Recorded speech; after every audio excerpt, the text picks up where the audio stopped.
Merong magandang hindi nangyari. Binangga tayo. Ba yan? So, pero, mabuti naman, minor accident lang yung nangyari. So,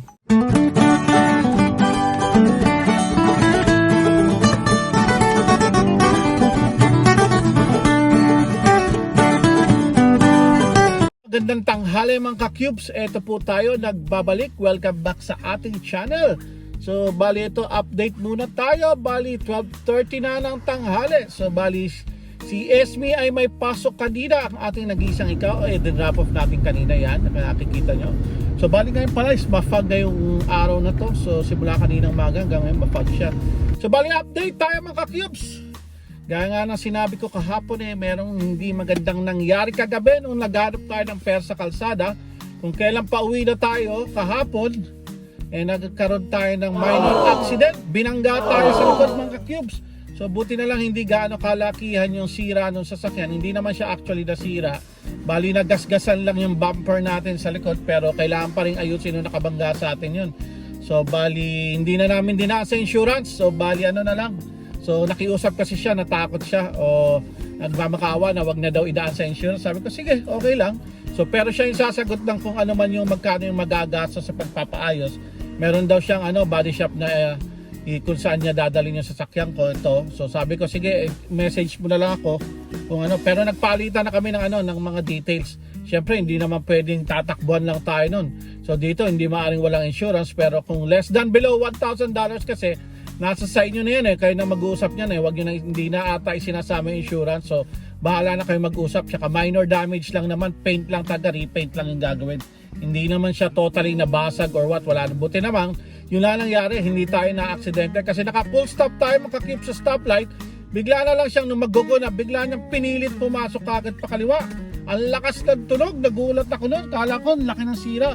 So buti na lang nga yun, hindi tayo gaano na So kasi nagulat din ako taga, naka-steady lang tayo, biglang may bumangga sa likod natin, yun.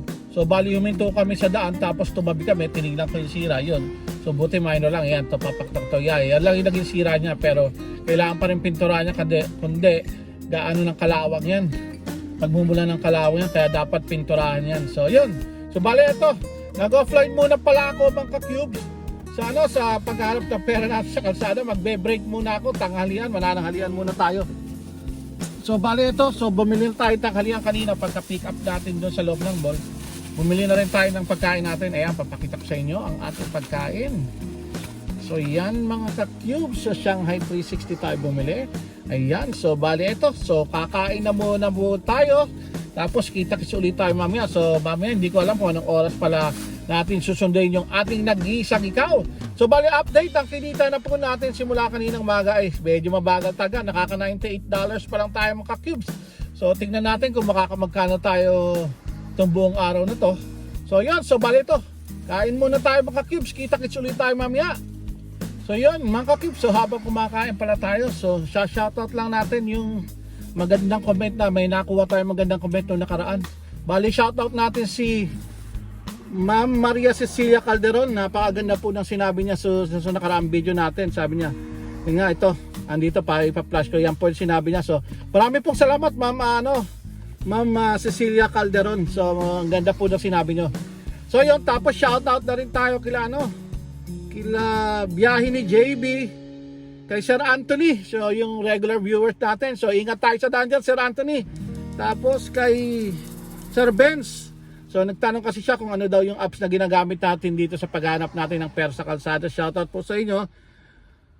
Tapos yun, sa mga regular viewers, sa regular commenter natin, so sa pamangkin ko dyan sa Singapore kay Daisy. Shoutout sa iyo dyan. So yun, kila Ace, kila Leo, yan. So yung mga regular viewer po natin yan, yung masugid na taga-subaybay natin sa ating walang kakwenta-kwentang bilag na buhay natin dito sa Canada. Meron pa rin pa naman parang nanonood kahit pa paano. So yan, so ito mga ka-cubes, so unang subo ng ulam para sa inyo mga cubes. Tapos yung pala mga cubes, kahit ano pala talagang ingat natin sa daan, talagang kung may aksidente, talagang may aksidente. Kasi biruin mo, napaka-ingat natin mag-drive sa daan. Pero yun, bigla-bigla na lang, mayroong babangga sa atin sa likod. So kaya, doble ingat pa kung ang laki na nga nung gap ng mga pero inabot pa rin tayo mga cubes, ewan ko ba. Meron talaga siguro mga hindi nagpe-pay attention sa daan or nagmamadali masyado. Sabi ko nga sa kanya, kung naghintay lang siya ng konti pa ng mga 2 segundo pa, hindi sana niya tayo matatabaan eh. Kumbaga kakago pa lang, biglang abante siya or dire-diretso sa gilid eh. Kasi papakaliwa siya, ako nandito naman ako sa unang lane, padiretso siya pakaliwa. So yun ang nangyari, siningit niya doon sa masikip na lugar. So kasalanan niya, na inamin naman niya na pagkakamali daw niya. Kaya yun, buti lang taga, yun lang yung nangyari, hindi ganong malalayo nangyari sa sasakyan natin, tsaka hindi tayo nasaktan sa aksidente na yun.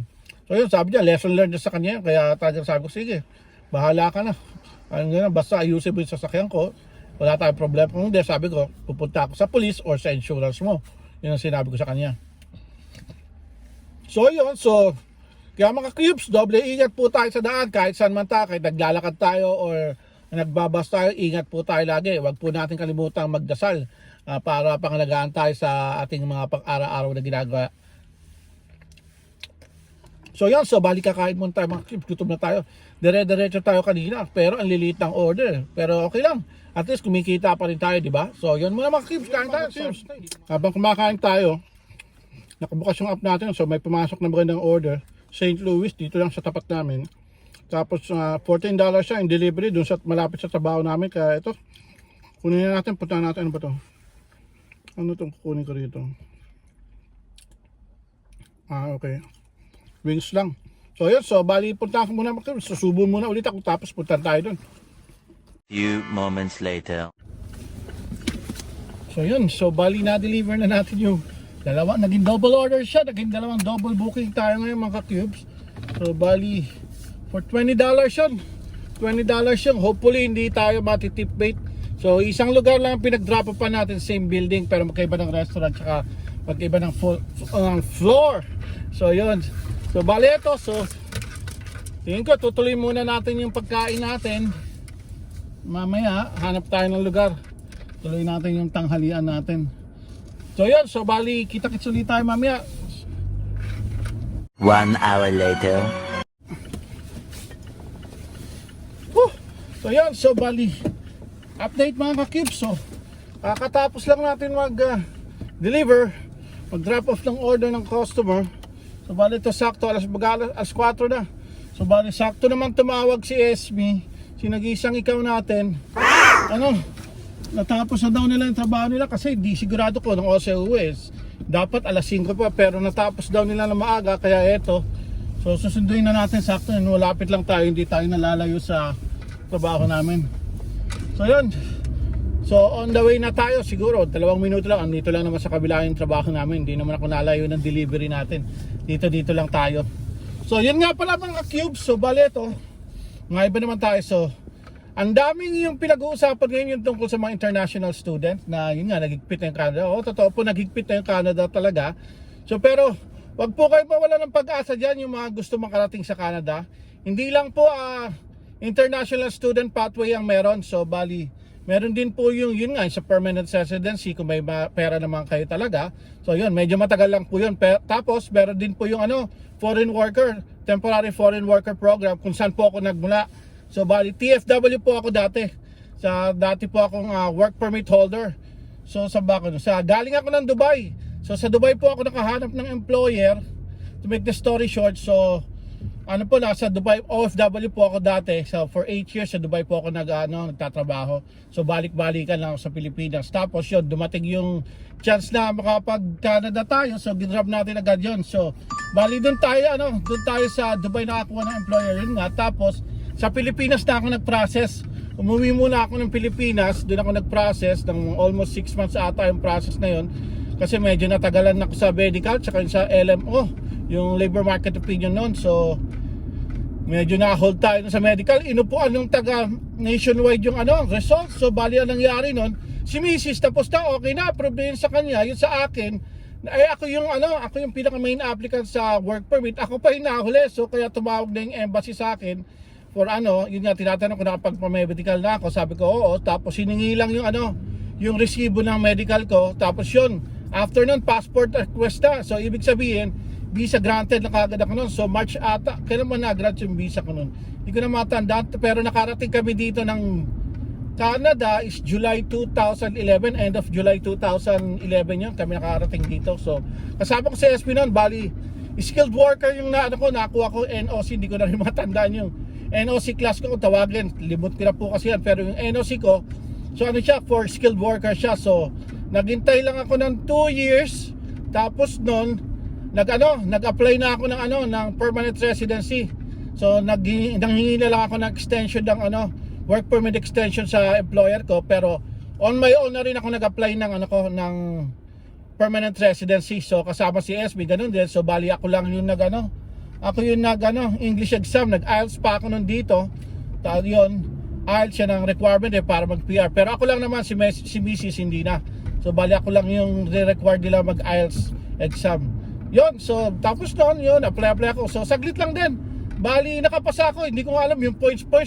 Ewan ko kung saan yung mga points Pero hindi ko naman matandaan na may point system sa sa Canadian Experience Class. So bali ano ba yung Canadian Experience Class? Basta mayroon lang yung nakalagay doon, kung di ako nagkakamali, 1 year experience lang ng working in Canada ata o ganon. Pero ako naka 2 years na ako sa 2 years tapos skilled pa yung trade ko. So bali kasi sa magtatanong po pala, bali so printing press operator po ako, printing press operator po ako dito sa Canada. So, bali ganun din po yung naging previous sa trabaho ko sa Dubai. So, bali connected po sa trabaho ko dito. Tsaka pati po yung kurso ko dun sa Pilipinas na 3-year course na graphic arts and printing technology. Yun po yung naging way para makapunta ako dito tsaka sa Dubai na rin. So, yun yung ginamit kong way. So, kaya yung mga nawawalan po ng pag-asa, wag po kayo mawalan ng pag-asa dyan na makarating pa sa Dubai. Basta meron po kayong skill dyan, o kahit anumang skill po yan, kahit sa anong klase, basta skilled work po, magbasa-basa po kayo dun sa Canada, anong website yun? Mamaya po ipopost ko dito. So sa immigration ng Canada Immigration, doon po yung mga yung mga pwedeng apply ng temporary foreign worker program. At saka doon po yung may sa job bank, pwede rin po kayo makahanap ng employer sa job bank. Meron din pong nagbibigay ng work permit sa job bank, lalo na po yung hinahanap nilang trabaho, wala silang makuha. Sinuwerte lang po talaga ako noon na yung trabaho ko, wala po silang makuha kasi nag-iisa po, unique po yung machine na yun, na saktong-sakto naman po na ma-experience ko po yun sa Dubai. At ang maganda pa po niyan yung dati kong manager sa Dubai, hindi ko akalain na nandito na siya, Indian po siya. Indian yung manager na yun. So bali nakita ko lang yung ads na yun, napakalit na ads sa dyaryo.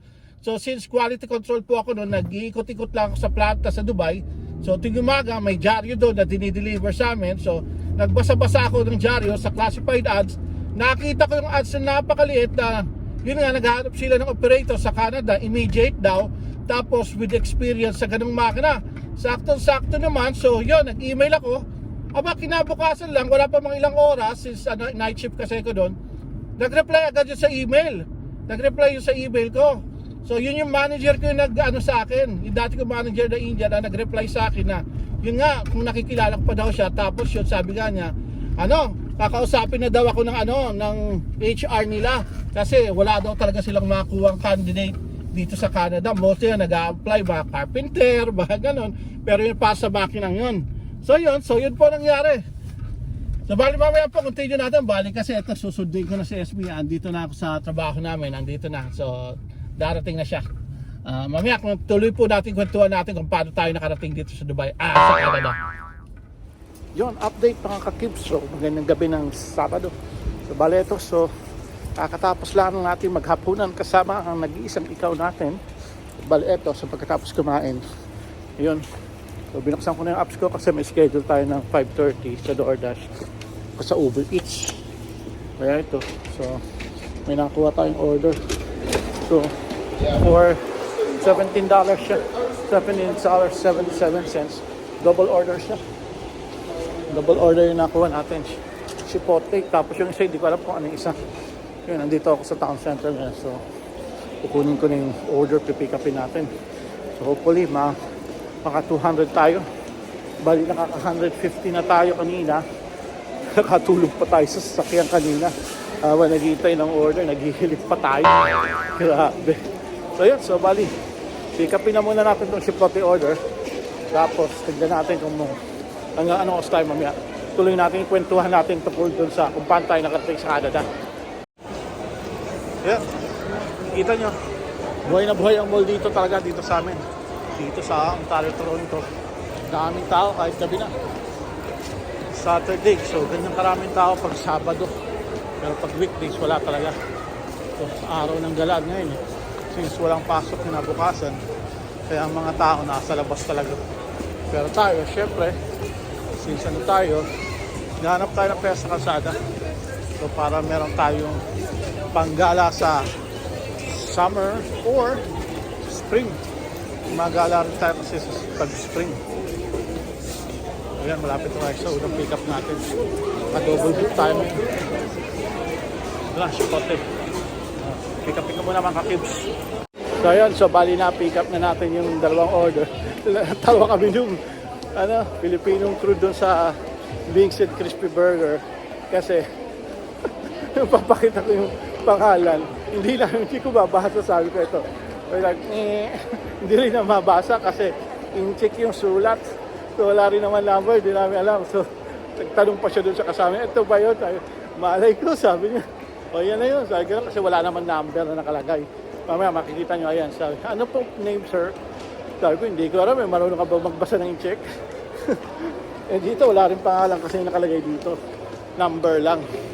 So tinignan na lang niya yung kung anong item yun. So ito naman, binigay sa atin yung tamang item.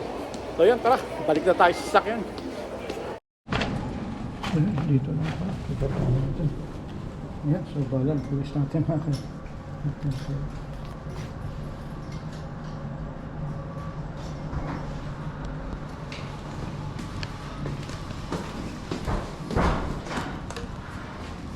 So yun, so bali na deliver na natin yung order na yun. Unang order yun, dalawa to eh.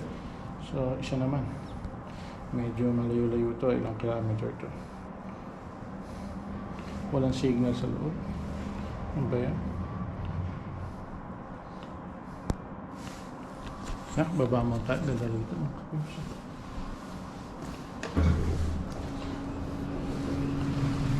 Yun, so bali na deliver na natin yung order ni customer. So tara, baba na tayo tapos punta na tayo sa second drop-off natin.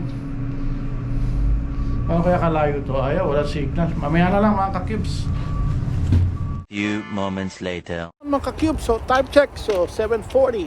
So bali ito na ang ating last order na kukumpleto sa $200 natin ngayong araw na to. Ito LCBO alak.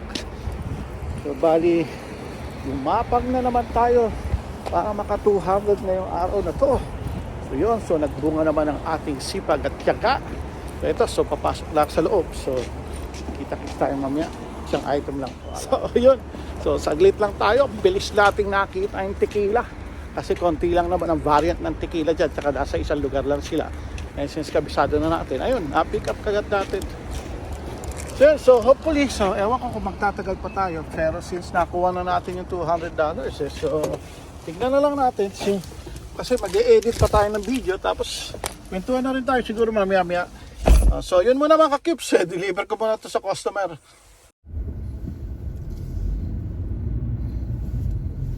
So yan mga ka-cubes, so andito na tayo. Kita nyo, padilim na.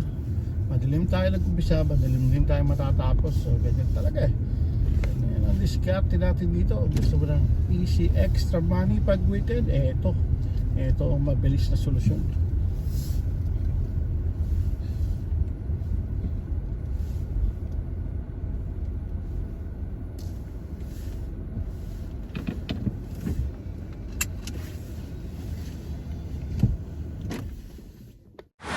So yun mga ka-cubes, so bali ito, so uwi na tayo. So naka 200 plus na rin tayo, 209. Andito tayo sa Circle K.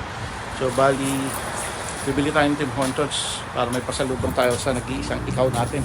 So yun mga ka-cubes, so bali ganito lang, discarte natin. So bukas na lang natin siguro pagkwentuhan yung mamaya. So update tayo, so bali alas 9 na, 8:40 na. So bali ito, so tinapos ko na yung shift natin. So okay na yun kasi naka $209 na rin tayo kahit papaano. So hindi na masama yun. So pero pinaghirapan din natin yun. Pinaghirapan natin kasi natulog tayo sa sasakyan. So yun na, kahit tulog-tulog tayo sa sasakyan, o kita nyo, kumita pa rin tayo ng $209. Saan ka pa? Tapos Nag-overtime pa si SB, nasundo natin siya. So kahit gano'n ayos na, palipas oras na, saan ka nakakita ng natutulog sa sasakyan na kumikita ng $209. So yun, so bali ito, so dumaan ako dito sa gasolinahan, dito sa Circle K. Bibili sana ako ng Tim Hortons, kaso wala na silang tinang donut Ubus na, ewan ko kung pupunta pa ako doon sa pero tinatamad na ako. So bali, tingin ko uwi na lang tayo, marami namang chichirya doon sa bahay. So yun na lang siguro yung yun namin, chichibugin namin yung midnight stock para mamaya. So yun pala, so bali ito nga, so pag-usapan natin yun ng sa ba tayo naputol kanina, sa kwentuhan natin. So yun, hindi lang naman po talaga, hindi lang po international student pathway ang meron sa Canada. Marami naman pong pathway para makapunta dito sa Canada, yun lang. So basa-basa na lang po tayo, tsaka i-ayon po natin sa skills natin para makapunta tayo dito sa Canada kasi ayun nga po, medyo naghigpit sa student pathway, tsaka medyo magastos po yun pag student pathway.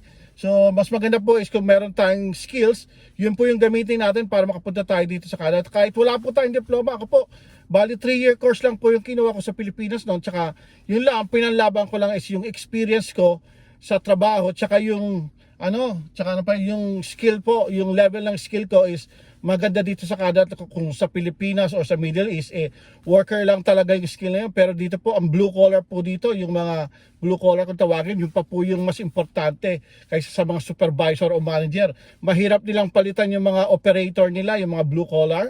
Yung mga manager po, saglit lang pinapalitan na, pero yung mga worker talaga, yun po talagang importante dito sa Canada. So doon po tayo mag-invest. So yung mga nasa Pilipinas pa po, kumuha po kayo ng trade skills sa TESDA. So isa po yan sa magandang paraan para magkaroon tayo ng skills. Tapos i-apply niyo po, mag-experience po tayo. Tapos yun, so hanap-hanap tayo ng employer sa job bank dito sa Canada. Malay nyo, makachamba tayo tulad na nangyari sa akin, nakachamba tayo ng employer. O di ba? So yun, ngayon dito tayo. Citizen na tayo, na pinaghirapan din natin kahit paano, di ba? So ngayon, so pang-uwi na lang tayo dito. So ito. So bala ito mga ka-cubes, so uwi na tayo. Maraming pong salamat ulit sa mga nag-subscribe at nag-like, at wag po natin ulit kalimutang mag-comment o kung may mga tanong po tayo dyan. So wag po tayong mahiyang magtanong. Okay? Mag-comment lang po sa video na to at sasagutin po natin yan sa abot ng ating makakaya. So yun muna mga ka-cubes. So yan mga ka-cubes, so oras na para i-total natin kung magkano ba ang kinita natin sa paghanap ng pera sa kalsada. Bali naka $415.45 din tayo mga ka-cubes, hindi na masama.